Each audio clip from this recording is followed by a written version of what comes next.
Guys, quick video how to carry on job when your Festool cable is just stop working.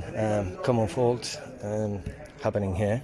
So let me take the cable out, and then we try other one, but it's gonna be tomorrow, and we need some cutting today.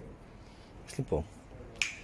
The cheapest TV cable. Yeah, we have to trim a little bit here to fix into the socket. Then you pushing in. Okay.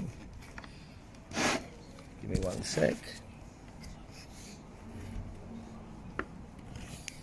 He's in. Then we just plug it in.